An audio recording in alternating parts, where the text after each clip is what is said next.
예! 수험생 여러분 반갑습니다. 반갑습니다. 한국사능력 검정시험 중급 25번째 시간입니다. 우리는 지난 시간까지 조선 후기의 내용을 공부를 했어요. 그래서 이번 시간부터는 개화기를 들어가도록 하겠습니다. 이번 시간은 진도를 나가는 건 아니고요. 개화기의 내용을 전체적으로 개괄하는 시간이에요. 그러므로 진도 그 이상으로 중요한 강의다라고 말씀을 드릴 수 있겠습니다. 자, 그럼 여러분 우리 한번 개화기는 어떤 식으로 흘러가는지 전체적인 흐름을 한번 잡아보는 그러한 시간을 갖도록 하겠습니다. 자, 여러분 우리 한번 멋지게 시작을 해볼까요? 가겠습니다. 네, 개화기 전체 개괄을 해보도록 하겠습니다. 진도를 나가는 건 아니지만 개화기의 전체 흐름을 이해하는 것은 개화기 공부에 아주 큰 도움이 되겠죠. 하나하나 제가 순서대로 설명을 드리도록 하겠습니다. 자, 그럼 여러분 시작해 볼까요? 자, 개화기도 조선 역사예요. 개화기도 조선의 역사는 틀림이 없는데 우리는 편의상 개화기를 개화기라고 부르는 것뿐이지요. 자, 한번 보시겠습니다. 자, 개화기는 언제부터 시작하느냐?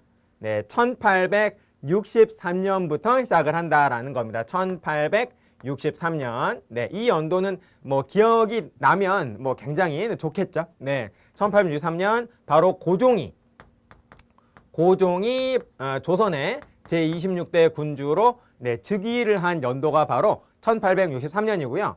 이해 고종이 즉위했습니다마는 고종은 나이가 12살에 불과했죠. 그러므로 정치를 할 나이는 아니잖아요. 그래서 고종의 아버지인 흥선대원군이 바로 고종을 대신해서 권력을 잡고 정치를 운영하기 시작하는 바로 연도가 바로 1863년이 되겠습니다. 여러분, 이 이전의 시기는 뭐죠? 그렇죠. 바로 세도 정치 시기잖아요. 그래서 안동 김씨, 풍양 조씨, 반남 박씨와 같은 이러한 세도 가문들이 권력을 잡고 국가를 운영하던 시기. 정말 안 좋은 시기였죠. 이들은 국가 발전에는 관심이 없고 자신들의 권력을 유지를 하고 그리고 돈벌이, 자기 가문이 부자가 되는 것에만 관심이 있었다라는 겁니다. 그래서 이런 어떤 상황에서 권력을 잡은 흥선대원군은 바로 이 세도 가문을 누르면서 세도 정치를 누르면서 내정 개혁을 단행을 하죠. 그래서 정치, 경제, 사회, 문화에 참 많은 개혁을 단행을 합니다. 그리고 대외적으로도 이 무렵부터 열강들이 서양과 일본과 같은 이러한 열강들이 아주 침략적인 공격적인 접근을 해와요. 그래서 대외적으로도 다른 시기다라고 우리는 본다라는 겁니다. 그래서 대내적으로도 조선이 굉장히 많이 바뀌고 대외적으로도 많이 바뀌기 때문에 바로 이 시기부터를 우리는 개화기라고 표현을 해준다라는 것이죠. 여러분 이해되시죠? 자, 그래서 개화기는 어디까지 가느냐? 쭉 이렇게 가서 어디까지라고 말씀을 드릴 수 있냐면요. 개화기는 1910년이 되겠습니다. 1910년. 바로 한일합방이죠. 한일합방으로 우리는 일본으로부터 주권을 잃고 일제강점기가 시작이 되잖아요. 그래서 일본이 패망하는 1945년까지 바로 일제강점기가 됩니다. 그래서 여기까지가 바로 개화기가 되는데요. 여러분 주의하실 거. 그래서 조선의 역사는 여기까지인데요. 주의하실 거는 뭐냐면 조선이 한일합방 되기 13년 전에 국가의 이름이 바뀝니다. 국명이 바뀌죠. 뭐로 바뀌죠, 여러분? 1897년에 조선이라고 하는 국명이 뭐로 바뀌냐면 대한제국으로 바뀝니다. 대한제국. 하지만 이 대한제국은 조선의 역사와 다르지 않습니다. 조선의 역사의 끝부분을 장식하는 국가가 바로 대한제국이 된다라는 거예요. 만약에 어떤 다른 주체가 조선왕조를 몰아내고 새롭게 왕조가 시작이 되면서 나라가 바뀐다라고 한다면은 분명히 다른 시기가 되겠습니다만은 대한제국은 조선의 26대 군주인 고종이 자기가 나라 이름을 바꾼 것에 불과하거든요. 그러니까 어떤 비유를 할 수 있냐면 백제의 성왕이 6세기의 성왕이 나라 이름을 백제에서 남부여로 바꿨잖아요. 하지만 여러분 남부여도 백제죠. 네, 그거와 마찬가지다라는 겁니다. 네, 그래서 네, 나라의 이름이 바뀐 것이고 왕조는 그대로 유지가 되었다라는 것이죠. 그리고 고종이 바로 네, 왕이었는데 이 군주였던 이 고종이 자기가 바로 네, 초대 황제로 네, 등극을 한 게 바로 네, 대한제국, 바로 이때가 된다라는 겁니다. 그러므로 대한제국의 13년 역시 조선의 역사에 포함이 된다라고 생각을 해주세요. 자, 그러면 여러분, 자, 이렇게 해서 조선은 이제 한일합방으로 멸망을 하면서 그 다음에 일제강점기가 되는데요. 바로 이 부분을 바로 우리는 개화기라고 표현을 해준다라는 것이죠. 네. 여기가 개화기가 되는데 저는 또 이 개화기를 편의상 전기 개화기와 후기 개화기로 나눕니다. 이거는 어디까지나 네, 제가 나누는 거예요. 자, 어떻게 나누냐면 어떤 중요한 하나의 계기를 가지고서 또 나누어 볼 수 있겠죠. 바로 1895년이 된다라는 거. 1895년. 1895년은 60갑자로 을미년이거든요. 네. 바로 을미년에 일어난 사변, 을미사변이 되는 것이죠. 이 을미사변은 바로 일제에 의해서 바로 우리 중전 민씨가 바로 피살당한 사건 아니겠습니까?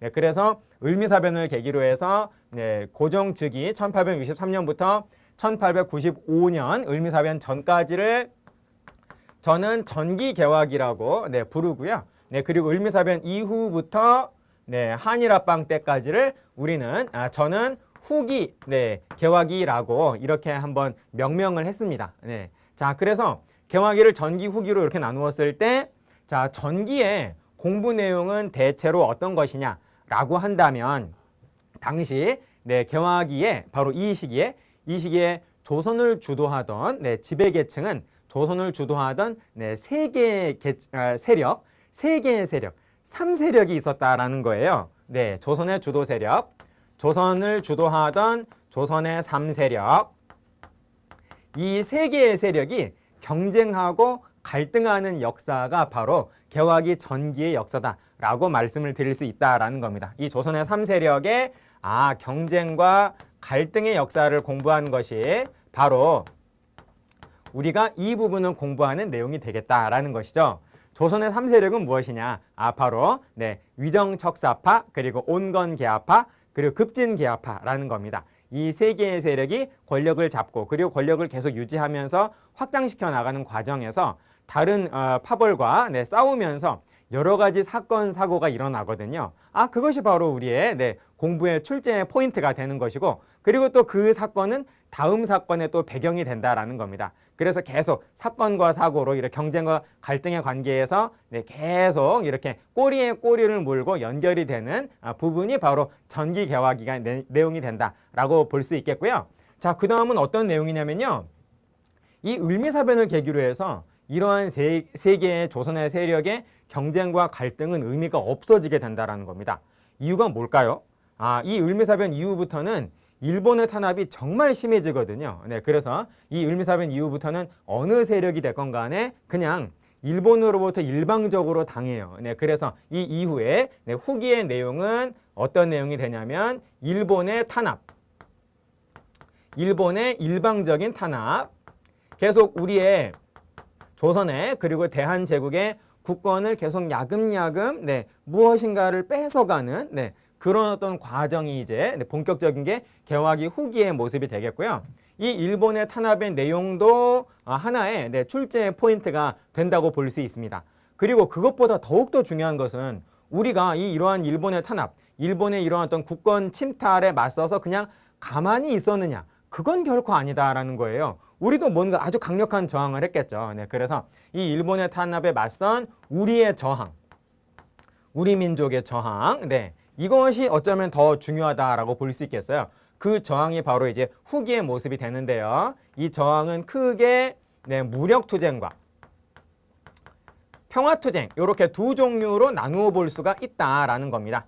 무력투쟁은 정말로 네, 총을 들고 칼을 들고 일본군과 정말로 싸우는 거죠. 네, 전쟁, 전투를 벌이는 것이 바로 무력투쟁이 되는 것이고요. 자, 그리고 평화투쟁은 뭐 총 들고 칼 드는 것만이 투쟁이냐? 아니다. 펜을 들고 국민을 계몽시키는 것도 하나의 투쟁이다라고 하면서 아주 강력한 평화적인 방법에 적극적이고 공격적인 평화적인 방법에 네, 투쟁이 또 전개가 된다라는 겁니다.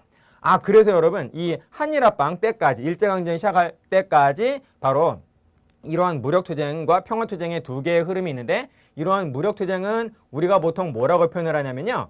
의병활동이라고 표현을 해줘요. 네, 그래서 최초의 의병은 바로 을미사변 때문에 일어나는 을미의병이 된다라는 겁니다. 그리고 그 이후에 을사늑약 때문에 일어난 을사의병, 그리고 1907년이 되면요.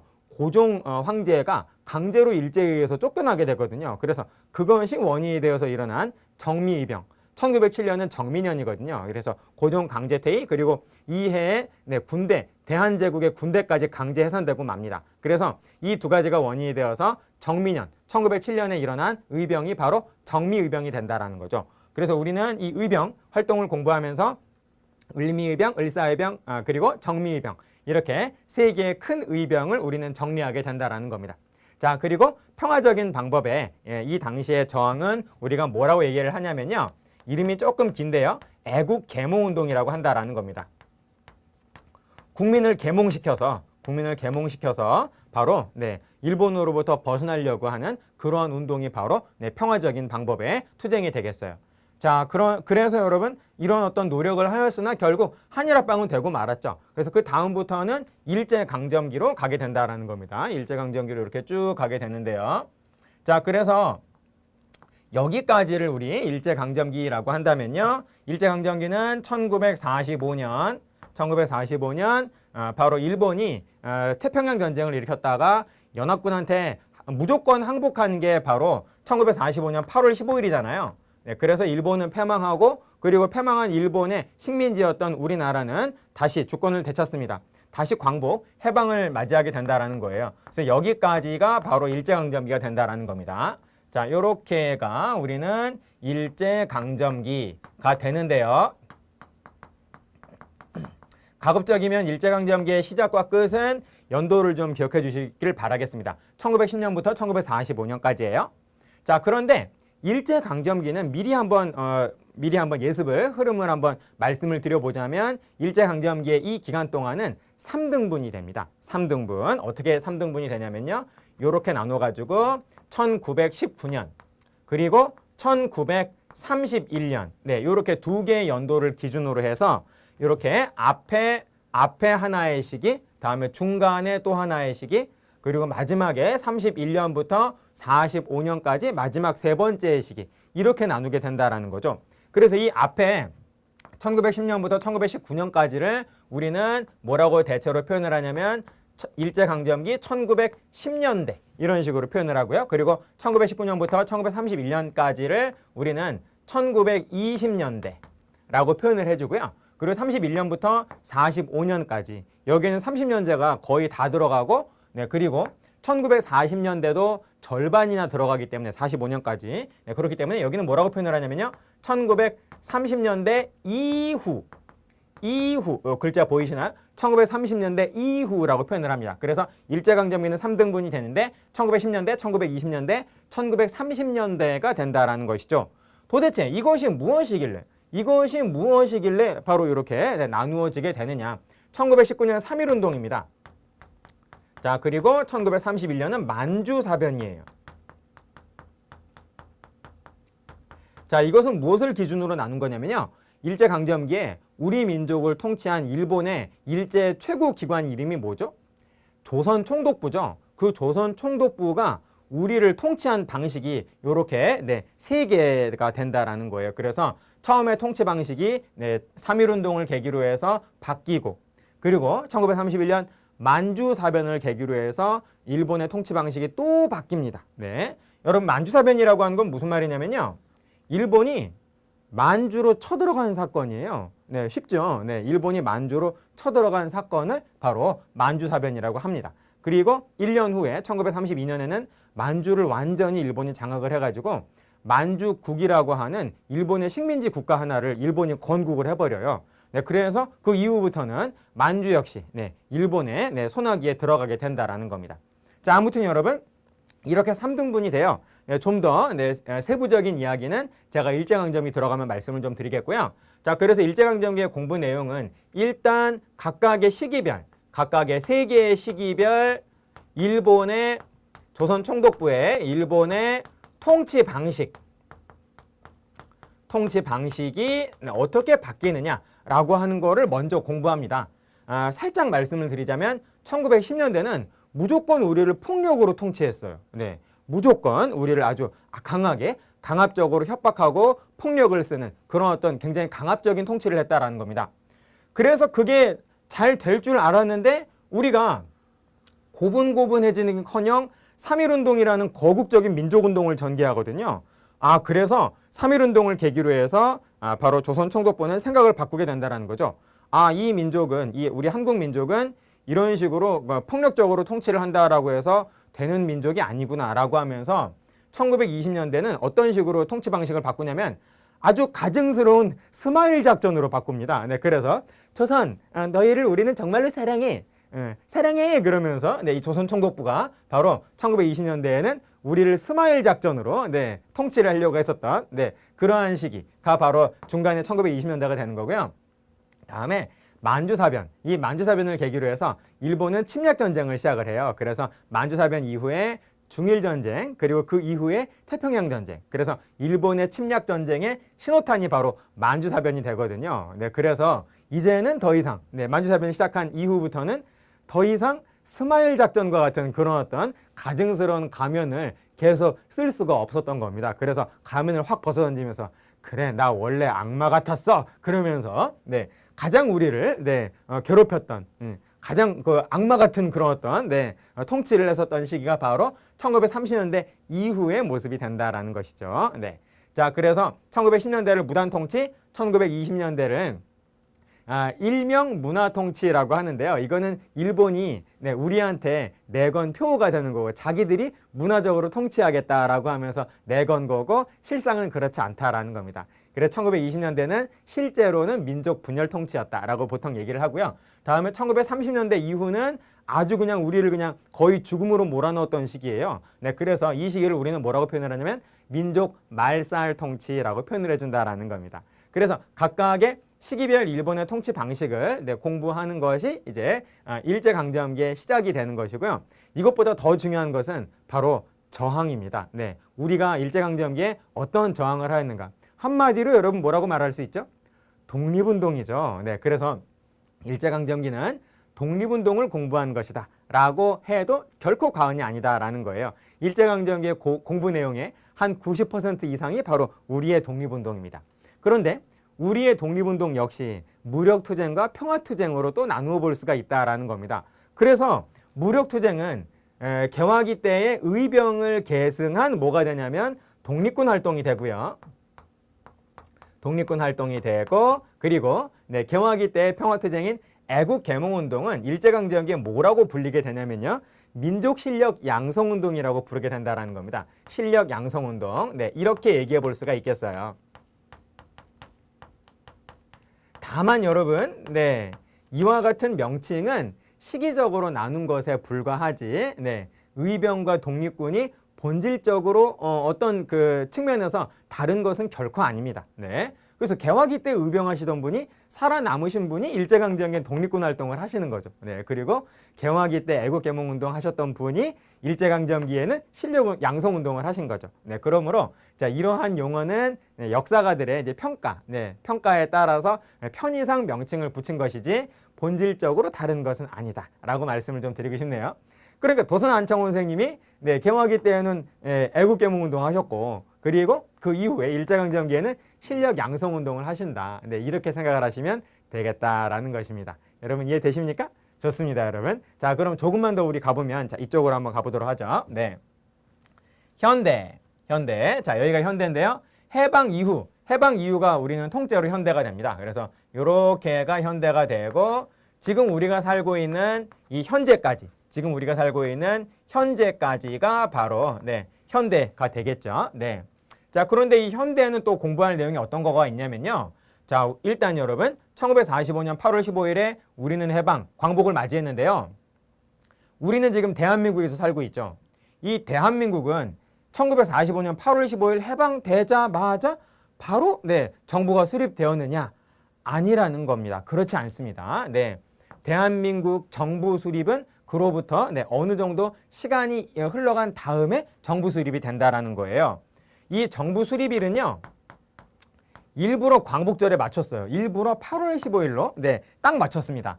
그래서 바로 이때 바로 우리의 자랑스러운 국가인 대한민국 정부가 8월 15일에 수립이 되었다라는 거죠. 그런데 연도는 1945년이 아닌 그 이후에 연도가 된다라는 겁니다. 몇 년인지 아십니까? 1948년이에요. 맞추셨나요? 그래서 우리 대한민국 정부 수립은 1948년 8월 15일에 이루어졌습니다. 그래서 단 하루도 안 빠져요. 정확히 만 3년간의 공백이 우리 역사에서 있다라는 겁니다. 도대체 이 공백은 도대체 뭐냐? 북이 38도선을 기준으로 해서 남쪽은 미군이 들어와서 우리를 통치하고요. 북쪽은 소련군이 들어와서 또 38선 이북을 통치를 합니다. 그래서 남쪽은 미군정, 북쪽은 소군정이라고 해서 이 3년간의 시기를 합쳐서 우리는 뭐라고 표현을 하냐면요. 미소군정기라고 표현을 한다라는 것이죠. 미소군정기. 이 3년간의 미소군정기에도 시험 문제는 출제가 됩니다.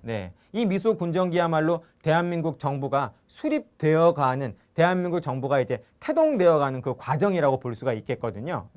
그래서 이 부분에서는 뭐가 시험 문제에 주로 잘 나오냐면요. 바로 순서입니다. 뭐가 먼저고 뭐가 나중이다 라고 하는 거를 좀 아셔야 되겠어요. 그래서 이 기간 동안에 모스크바 3국 외상회의가 언제고 그리고 미소 공동위원회가 언제 열렸고 그리고 뭐가 먼저고 뭐가 나중이다 라고 하는 거 그런 것들이 시험에 자주 나오고 있습니다.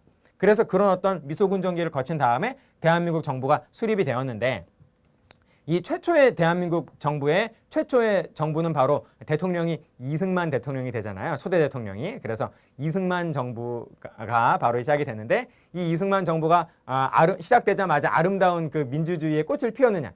그게 결코 아니라는 겁니다. 독재했다라는 거죠. 이승만 독재. 그리고 그 이후에 4.19 혁명으로 이승만 정부는 무너지고 그 이후에 장면 정부가 들어서는데 장면 정부는 5.16 군사정변으로 금방 없어지고 맙니다. 그래서 그 다음부터는 박정희의 독재가 시작이 된다라는 거죠. 그리고 그 다음에는 전두환의 독재. 그러므로 우리 대한민국 정부의 우리 대한민국의 현대 대한민국의 역사는 한마디로 독재의 역사였다라고 해도 과언이 아닐 정도다라는 겁니다.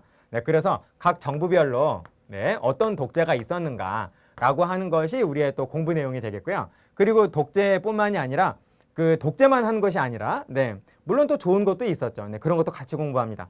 그리고 여기에 맞서서 우리 국민들이 어떠한 국민적 저항을 하였는가, 우리 학생과 시민이 중심이 된 우리 국민들의 어떠한 저항이 있었는가라고 하는 것이 현대에서는 정말 잘 나오는 출제의 포인트가 된다라는 겁니다. 어떤 게 있냐면 4.19 혁명. 4.19 혁명으로 이승만 정부를 무너뜨리고 그리고 그 이후에 박정희의 유신 독재가 있을 때 바로 박정희의 유신 독재에 맞서서 유신 반대 운동 전개하고요.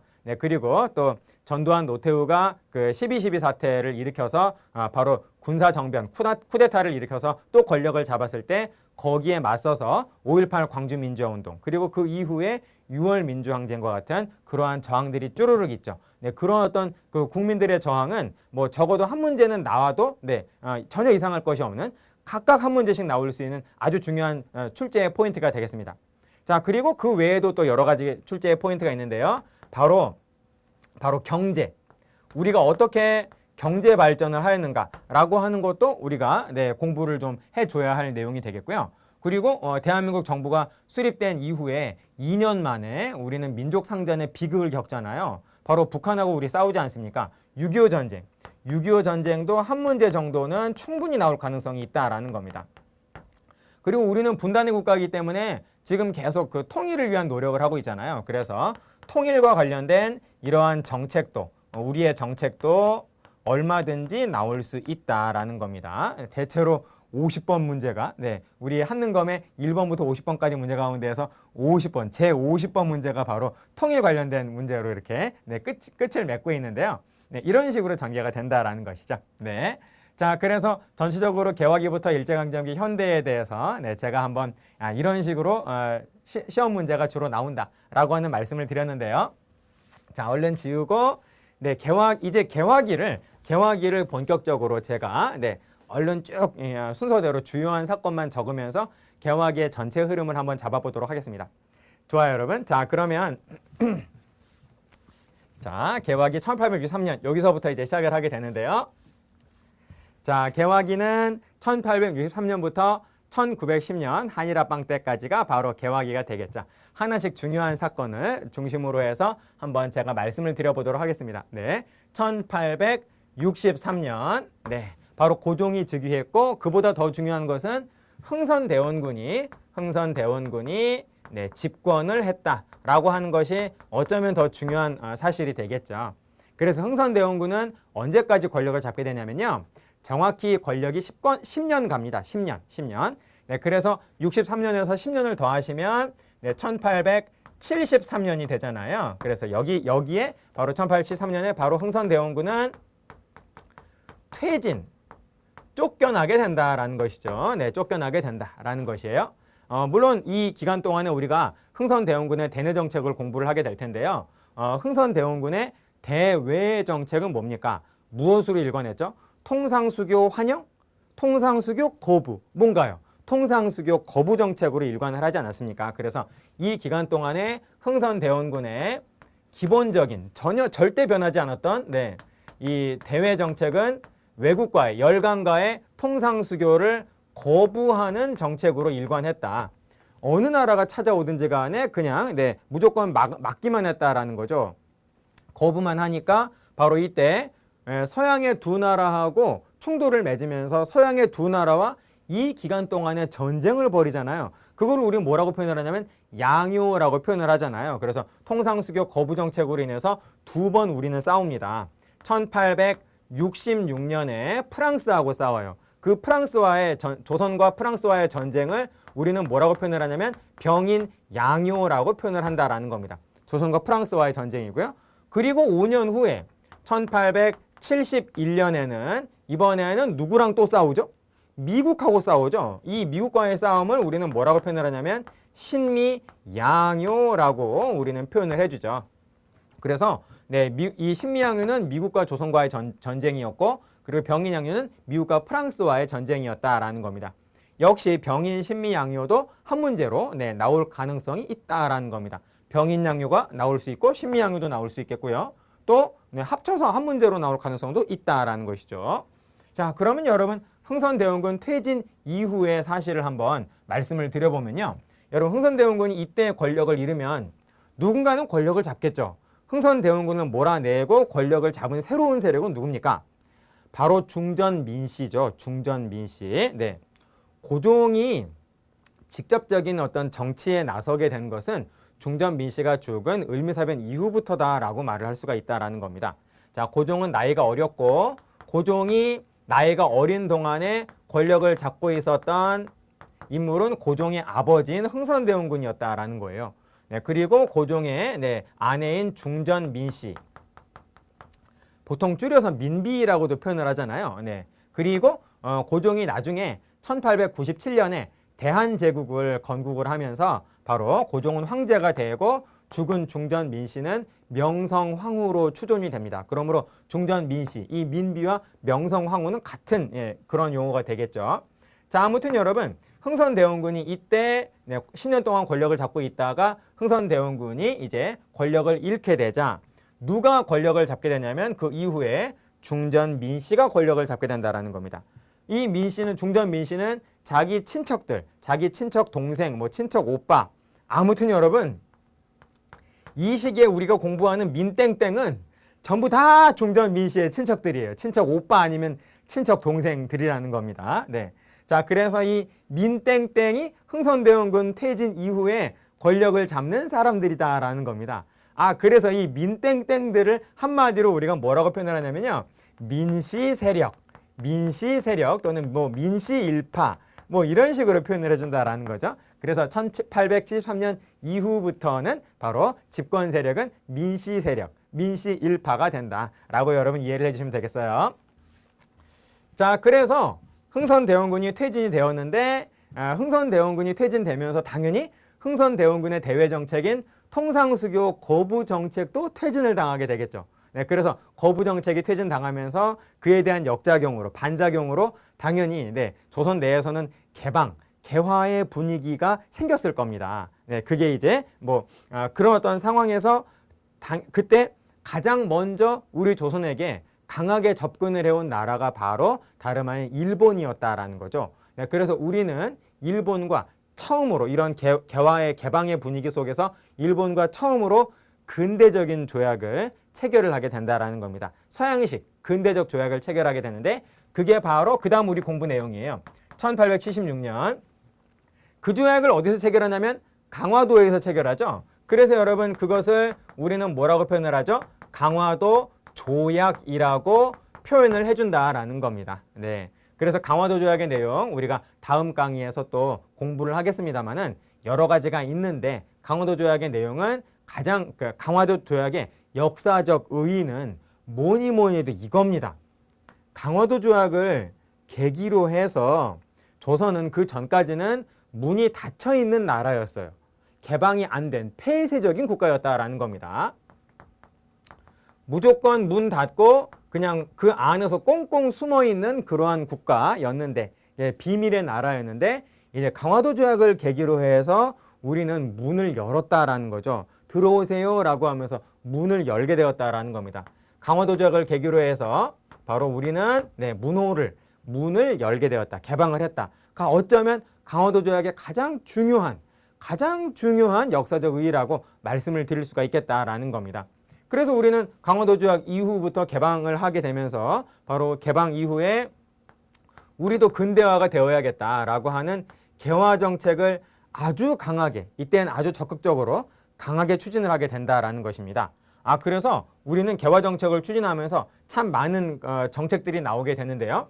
우선 통리기무아문이라고 하는 개화 정책을 전담을 하는 이러한 전담기구가 나오게 되고요. 또 어떤 게 있냐면 여러 가지가 있는데 군대도 바꿔요. 군대도 어떻게 바꾸냐면 조선 후기에 조선의 중앙군은 5군형이었죠. 이 5군형을 5군형의 군인들을 많이 해고를 하면서 2형으로 축소를 시킵니다. 그래서 5개의 군대를 2개의 군대로 축소를 시킨다라는 거죠. 그래서 2형만 남기고 또 신식 군대 하나 만들어요. 신식 군대. 어떤 신식 군대를 만드냐면 그러니까 서양식, 그러니까 근대적인 그런 어떤 군대 훈련을 받는 신식 군대를 만드는데 그 군대 이름이 뭐냐면 별기군이라는 겁니다. 그래서 별기군이 생기니까 이형은 조선의 그 기본적인 중앙군이 이형은 졸지에 뭐가 되죠? 구식군대가 되어버린다라는 거예요. 그리고 조선 정부가 누구만 잘해주냐면 민씨 세력이 별기군만 잘해주니까 바로 이 구식군인들이, 이 이형의 군인들이 견디다 못해서 바로 이들이 와 하고 들고 일어난 게 바로 뭡니까? 바로 이모군란이죠. 네. 그래서 우리가 그 다음에 공부할 내용은 바로 1882년에 일어난 이모군란이 된다라는 겁니다. 60가짜로 1882년은 이모년이고 이때 군인들이 일으킨 반란이다라고 해서 이것을 이모군란이라고 표현을 해준다라는 거예요. 자, 이모년에 일어난 군인들의 반란, 군인 반란. 그래서 이모군란이라고 하는데 당연히 이 군인들의 반란에 이 군인들은 구식군인들이 되는 것이죠. 네. 자, 그래서 그 다음에 우리가 공부할 내용은 이모군란이 되겠고 이모군란 이후에 어떤 일이 벌어지게 되냐면요. 이때 잠시 중전 민씨가 권력을 잃습니다. 권력을 잃고 이모군란은 개방과 개화를 원하지 않는 구식군인들이 일으킨 반란이죠. 그래서 이들이 바로 서울을 장악한 다음에 바로 흥선대원군을 다시 새로운 집권자로 이렇게 추대를 하게 된다라는 겁니다. 그래서 이모군란 기간 동안에 흥선대원군이 잠시 33일 동안 잠시 권력을 잡게 되는데 이때 피난가에 있던 중전 민씨가 다시 청나라한테 파병 요청을 해가지고 청나라 군대가 와서 이 이모군란을 진압을 하면서 흥선대원군은 청나라로 압송되어 가고 중전 민씨가 다시 권력을 잡거든요. 그래서 다시 권력을 잡은 이후에 중전 민씨와 이 민씨 세력은 매우 성향이 달라지게 됩니다. 우선 청나라의 눈치를 보게 되는 거죠. 이모군란을 해결해준 나라가 바로 청나라이기 때문에 청나라 눈치를 굉장히 많이 보면서 청나라의 명령을 들을 수밖에 없는 그러한 구조로 가게 되고, 청나라는 이런 어떤 개방과 개혁 원하지 않죠. 조선이 개방과 개혁해가지고 조선의 국력이 높아지면 청나라로부터 벗어날 거 아닙니까? 그래서 청나라의 입장에서는 계속 조선이 개방과 개혁을 하지 않는 그런 어떤 발전이 더딘 그런 약소국으로 계속 있어야 좋다라는 거죠. 청나라 입장에서는. 그래서 이러한 개방 개화 정책의 적극적인 추진을 청나라는 결코 원하지 않고 이런 어떤 적극적인 추진을 방어했다라는 겁니다. 하지 말도록 그렇게 강요했다라는 거죠. 그래서 그에 대한 어떤 명령을 들을 수밖에 없는 민씨 세력은 어쩔 수 없이 바로 개방 정책, 개화 정책을 굉장히 축소시키게 된다라는 겁니다. 그러자 빠른 개방 정책과 개화 정책이 필요하다. 개화 정책을 정말 빨리 추진을 해야 된다. 라고 생각했던 사람들이 바로 민씨에 대해서 아주 강하게 불만을 표출을 하면서 개화파에서 떨어져 나와서 새로운 파벌을 구성하게 되겠죠. 그들이 누구냐면 바로 급진개화파가 된다라는 겁니다. 여러분 이해되시죠? 그래서 이와 같은 과정을 통해서 원래 이들이 개화파, 가장 넓은 범위의 개화파라고 한다면 개화파의 핵심은 중전 민씨를 중심으로 한 민씨 세력이었다라고 말할 수가 있는데요. 이모군란 이후에 민씨 세력이 개화의 범위와 개화의 속도를 갑자기 늦추게 되자 여기에 대한 반발로 개화를 빨리 해야 된다라고 생각한 젊은이들이 여기에서 떨어져 나오게 된다라는 겁니다. 이렇게 떨어져 나와서 새로운 파벌을 구성을 하게 되는데 이들이 바로 급진개화파가 된다라는 거예요. 그래서 원래 있던 개화파는 뭐라고 부르게 되냐면 온건개화파라고 부르게 된다라는 겁니다.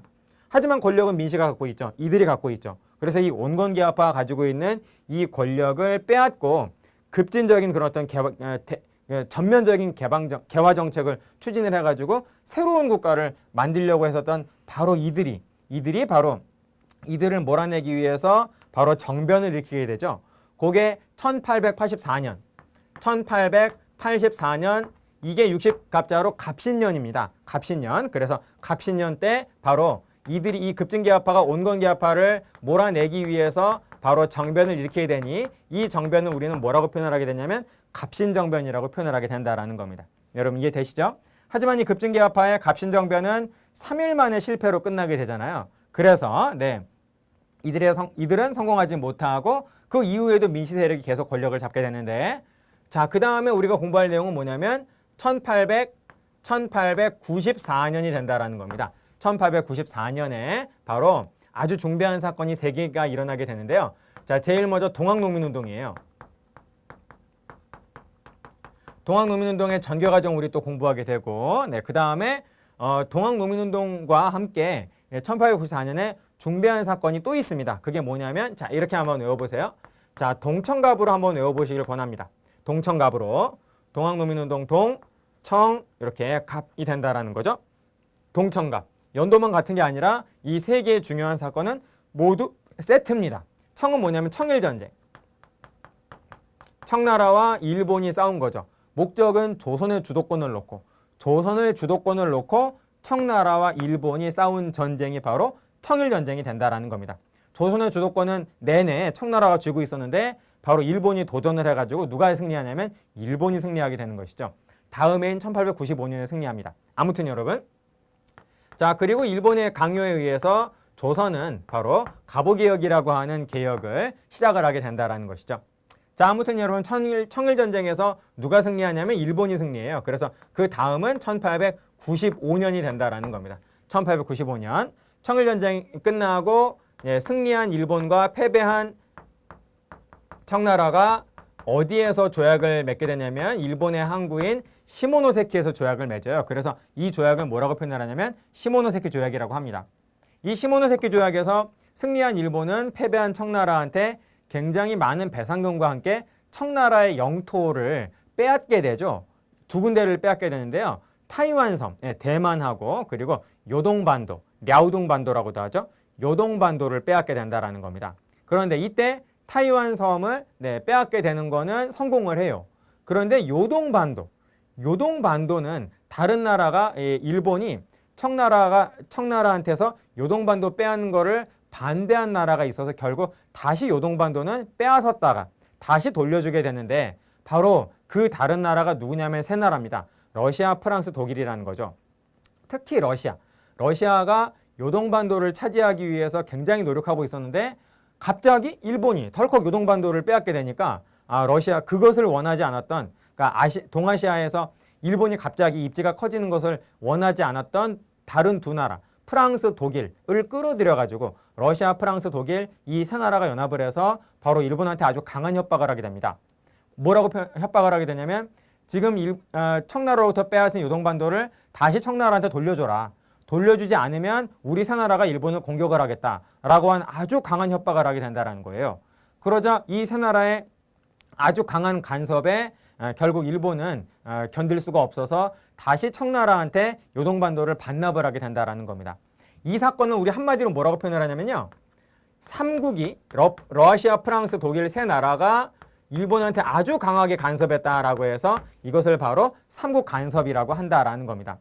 이러한 삼국 간섭의 상황을 지켜보고 있던 고종과 민씨, 고종과 중전 민씨는 무슨 생각을 하게 되냐면 일본보다 러시아가 더 세다라는 판단을 하게 되는 거죠. 그래서 지금 일본 때문에 정말 힘든데 우리 조선이 이 러시아와 연합을 한다면 일본을 배제할 수 있겠다라고 하는 그러한 판단을 해가지고 조선 조정 내에서는 삼국 간섭 이후에 바로 어떤 정책이 나오게 되냐면 친러 배일 정책이 나오게 된다라는 겁니다. 무슨 말이죠, 여러분? 누구와 친해요? 러시아와 친하고 일본을 배척하는 정책이 바로 그 이후에 삼국 간섭 이후에 조선 정부 중전 민씨와 고종을 중심으로 한 이 조선 정부의 대외 정책이 된다라는 겁니다. 그래서 일본은 조선의 주도권을 장악하기 위해서 전쟁까지 벌였는데 지금 누구만 좋아졌어요? 갑자기? 러시아만 좋아졌죠. 그래서 이러한 그 상황을 바로 자신들한테 유리한 방향으로 바꾸기 위해서 갑자기 나빠진 그 조선 내에서의 정치적 입지를 한 번에 만회하기 위해서 바로 일본은 이때 만행을 저지르죠. 바로 뭡니까? 바로 중전 민씨를 살해하잖아요. 경복궁으로 쳐들어가서. 여러분 그게 무슨 사변이죠? 이게 을미년이에요. 을미년이어서 바로 이때 을미사변이 일어나게 된다라는 겁니다. 그래서 일본은 이 을미사변으로 전 세계적으로 정말 많은 욕을 먹어요. 정말 엄청난 규탄을 전 세계 모든 나라들로부터 어떻게 왕비를 죽일 수가 있느냐라고 하면서 욕을 먹지만 아무튼 정치적으로 조선에서 권력을 장악하는 데에는 크게 성공합니다. 그래서 이 다음부터는 이제 일본이 우리에 대한 어떤 그 탄압과 침탈을 더욱더 가속화해 나가게 된다라는 것이에요. 자, 저는 이 칠판의 공간상 더 이상 오른쪽으로 가지 못하니까요. 이거를 싹 지우면서 다시 맨 앞으로 가서 또 설명을 드리도록 하겠습니다.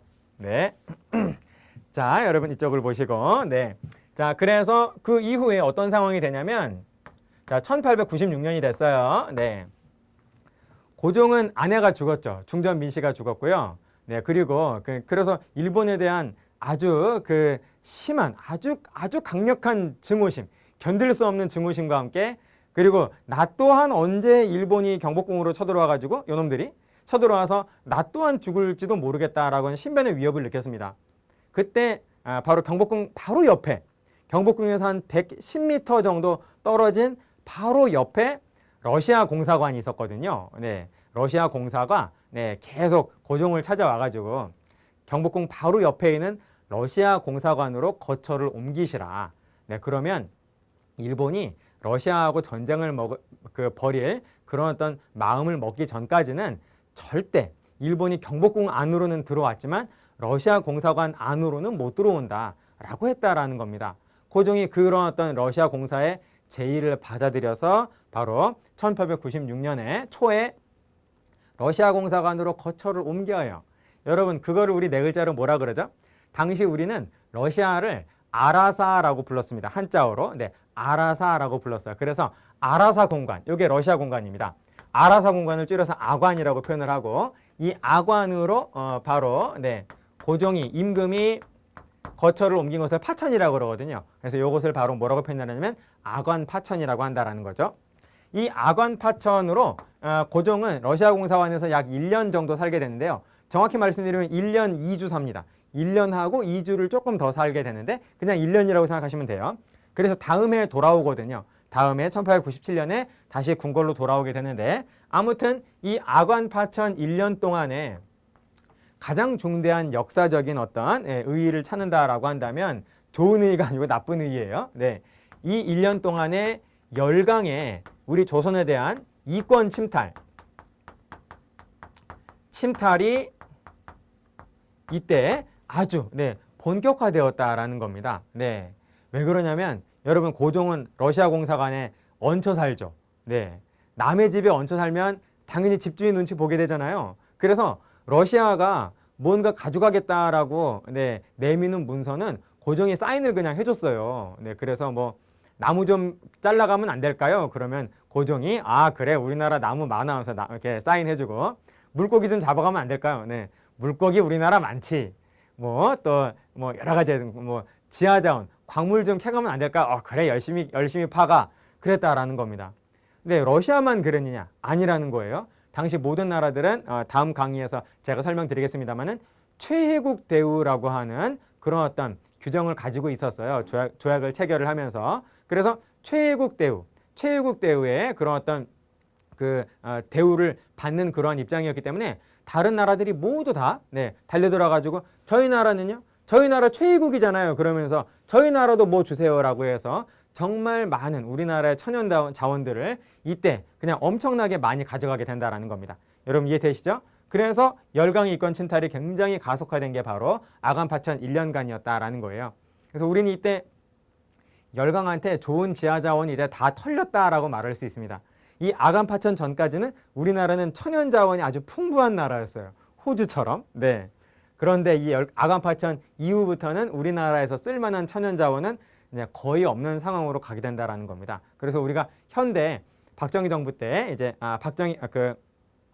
국가재건 최고회의에 의해서 바로 1962년에 바로 이제 제1차 경제개발 5개년 계획을 시작을 할 무렵에 우리는 천연 자원이 별로 없으니까 아무것도 없으니까 우리는 가지고 있는 노동력만 가지고서 이제 힘들게 출발을 했잖아요. 이것만 아니었으면 우리는 훨씬 더 출발이 좋았을 수도 있습니다. 네, 지금보다 훨씬 더 부유한 국가였을 수도 있는데 참 아쉬운 일이 아닐 수가 없겠어요. 그리고 보다 더 아쉬운 것은 일제강점기죠. 자, 아무튼 여러분, 열강의 일권 침탈로 인해서 우리는 계속 뭔가를 뺏기는 그런 어떤 상황이 됐다라는 겁니다. 당시 조선에서 살고 있었던 우리 국민들은 기분이 어땠겠습니까? 계속 얘들이 뭔가를 가져가는데 너무나 정말 분노했겠죠. 그래서 우리의 독립을 지키자라고 하는 그런 어떤 단체가 바로 이 해에 만들어지게 된다는 겁니다. 바로 독립협회죠. 열강의 이권 침탈에 반대하면서 이 이권 침탈을 막으려고 하고 저지하려고 하고 우리가 정말 뺏겨가는 이 우리의 독립을 계속 지켜나가자라고 하는 그러한 단체가 바로 아관파천 시기에 바로 독립협회가 만들어지게 된다는 거예요. 자, 그래서 독립협회 활동 시작된다라는 것이고 그리고 다음 해인 1897년에 고종은 돌아옵니다. 고종은 돌아온다. 궁궐로 돌아온다. 이거를 뭐라고 표현을 하냐면 환궁이라고 표현을 해준다라는 겁니다. 궁궐로 귀환했다라고 하는 건데 고종이 러시아 공사관으로 이렇게 거처를 옮길 때에는 경복궁에서 러시아 공사관으로 옮긴 거예요. 경복궁 바로 옆이었기 때문에 러시아가. 근데 돌아갈 때는 다시 경복궁으로 돌아가지 않습니다. 왜냐하면 그 아픈 그 기억이 있는 정말 다시 떠올리기 싫은 그런 기억이 있는 장소가 바로 경복궁이잖아요. 아내가 죽었던, 바로 정말 처절했던 그런 어떤 기억이 있는 트라우마가 있는 그 공간이 바로 경복궁이기 때문에 경복궁으로 안 돌아가고 고종은 경운궁으로 돌아갑니다. 나중에 이 경운궁이 명칭이 덕수궁으로 바뀌죠. 그래서 지금의 덕수궁인 경운궁으로 환궁하게 된다라는 거예요. 그리고 1년 동안 국민들한테 참 많은 그런 어떤 점수도 깎였겠죠. 그래서 국민들한테 점수도 다시 따고 국가의 위상도 높일 겸 해서 바로 환궁 직후에 고종은 황제의 국가를 만듭니다. 그 국가 이름이 뭐냐면 대한제국이라는 거예요. 그러면서 고종은 초대 황제가 되죠. 그러나 그래서 대한제국의 건국은 1897년이 된다라는 겁니다. 하지만 힘이 없는 황제의 국가였어요. 약소국이었던 거죠. 이름은 제국이지만 약소국이었다라는 겁니다. 그래서 당시 이 대한제국을 식민지로 만들려고 했었던, 그 대한제국의 주도권을 잡으려고 했었던 두 나라의 전쟁을 이 대한제국은 막지 못해요. 그래서 그 이후에 공부 내용은 뭐냐면 1904년 러일 전쟁이 된다라는 겁니다. 청나라는 청일전쟁에서 패배하면서 조선을 깨끗이 포기하게 되는 거죠. 그래서 이 당시에 대한제국을 주도권을 놓고 싸운 두 나라는 바로 러시아와 일본이었다라는 거예요. 그래서 대한제국의 주도권을 놓고 러시아와 일본이 전쟁을 벌이게 되는데 이 이후에 1년 후에 1905년에 바로 러일 전쟁이 종료가 되면서 바로 일본과 러시아는 포츠머스 조약을 체결을 합니다. 세계사적으로 보면 러일 전쟁은 일본의 일방적인 승리였다라고 보긴 좀 어려워요. 아무튼 러시아가 완전히 패배하기 전에 러일 전쟁은 미국의 중재로 인해서 결국 종료가 되게 되는데요. 아무튼 우리 한국 사회에서는 이 포츠모스 조약을 계기로 해서 러시아는 조약의 내용이 바로 대한제국을 깨끗이 포기하는 것이었다라는 겁니다. 그래서 대한제국을 포기하고 이제 일본이 바로 우리 대한제국을 독점할 수 있게 돼요.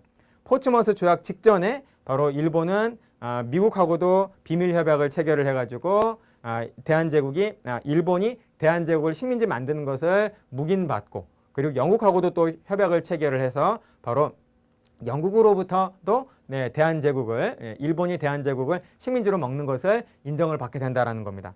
그래서 포츠머스 조약이 바로 이제 마지막 종결을 하게 되는 그런 어떤 조약으로서 포츠머스 조약 이후가 되면 이제 전 세계에서 지구상에서 일본이 대한제국을 식민지로 만드는 것을 그 어떤 나라도 간섭하지 않게 되는 그런 상황이 된다라는 거죠. 그래서 이 포츠머스 조약 이후에 바로 일본은 우리나라를 식민지화하는, 우리 대한제국을 식민지하는 이 대한제국의 아주 중대한 그 조약을 체결하게 되는데요. 대한제국의 이 국권을 아주 심각하게 침탈을 하는 아주 중대한 조약을 체결하게 됩니다. 그게 뭐냐면 1905년은 60갑자로 을사년이거든요. 그래서 이들이 바로 을사년에 체결을 한 조약이다라고 해서 을사조약이라고도 표현을 하고, 또 강제로 체결을 했기 때문에 을사늑약이라고도 표현을 하죠. 여기서 우리는 뭐를 뺏기게 되냐면요, 외교권 뺏깁니다. 주권국가라면 당연히 우리가 그 세계 어느 나라하고도 우리가 교류할 수 있잖아요. 그런데 그 외국과 교류를 할 수 있는 외교권을 바로 대한제국은 빼앗기게 된다라는 겁니다. 외교권을 빼앗기게 되고, 여기서 대외적으로는 이제 대한제국은 완전히 고립되게 되고요. 그리고 대내적으로는 일본이 서울에다가 남산에 아예 우리의 내정 간섭을 하는, 우리 대한제국을 내정 간섭하는 기구 하나를 설치해요. 건물 이름이면서 기구의 이름입니다. 통간부를 설치해가지고 우리의 내정 간섭을, 우리 대한제국을 내정 간섭하기 시작하더라라는 겁니다. 그래서 대외적으로는 외교권을 박탈해서 우리를 주권국가로 보기 힘들게끔 만들고, 그리고 대내적으로는 통간부를 설치를 해서 아주 강력한 내정 간섭을 하더라라는 겁니다. 그래서 대내적으로 대외적으로 우리는 더 이상 주권국가라고 보기가 어려워지는 바로 이 조약이 바로 을사늑약, 강제로 체결했기 때문에 을사늑약이라고 한다라는 거죠. 그래서 이 을사늑약 때문에 을사의병도 일어나게 되는 것이죠. 그렇습니다. 그리고 고종 임금은 황제죠. 고종 황제는 이 을사늑약의 부당성을 알리기 위해서 바로 1907년에 네덜란드 헤이그에 바로 특사를 파견을 하죠. 이준, 이상설, 이휘종 이렇게 세 사람의 특사를 파견을 하게 되는데, 결국 이 헤이그 특사는 일본의 방해 공작으로 들어가지 못하고요. 그 회의장 안으로 들어가지도 못할 뿐더러 이것이 이제 알려지면서 바로 일본에 의해서 헤이그 특사 바로 이후에 바로 고종 황제는 강제로 퇴위당하게 됩니다. 일본에 의해서 강퇴당하게 된다는 거예요. 고종 강제 퇴위. 그리고 군대 해산까지 바로 이 해에 일어나게 됩니다. 대한제국의 군대까지 일본이 강제로 해산해버려요. 그래서 1907년은 정민년이어서 정미의병이 또 일어나게 된다는 겁니다. 자, 그러고 고종 강제 퇴위시킨 다음에 고종의 아들이 새로운 황제가 되겠죠. 그래서 고종 다음에 새로운 황제와 새롭게 맺은 조약이라고 해서 또 어떤 조약을 체결하게 되냐면 한일 신협약이라고 하는 조약을 또 체결하게 됩니다. 한일 신협약. 네. 그래서 새 신자가 들어가요. 새로운 황제와 체결한 조약이다라고 해서. 자, 여기에서는 또 어떤 것을 우리가 뺏기게 되냐면요. 바로 차관 정치. 요거는 돈 빌린다라는 뜻이 아니라요. 각부 장관, 다음 자리가 바로 차관이잖아요. 네, 그래서 그 차관을 말합니다. 자, 그래서 무슨 부 차관이 되는 거죠. 그래서 우리 대한제국의 모든 장관은 한국인이 하는데 차관은 일본인이 합니다. 그리고 실권은 누구한테 있냐면 일본인인 차관한테 있다라는 거죠. 그래서 일본인 차관이 중심이 되어서 바로 대한제국의 국정을 운영을 하는 그러한 정치가 시작이 된 게 바로 차관 정치고 그 조약이 바로 한일 신협약이 된다라는 거예요. 그래서 그 이후부터 계속 뭔가를 뺏겨요. 계속 뺏겨가지고 결국 1910년에 주권만 딱 남았을 때, 주권 말고 나머지는 다 뺏겼을 때, 뭐 사법권 뺏기고 경찰권 뺏기고 전부 다 뺏긴 다음에 주권만 딱 남았을 때 마지막으로 주권을 잃게 되는 조약이 바로 한일 병합 조약이죠.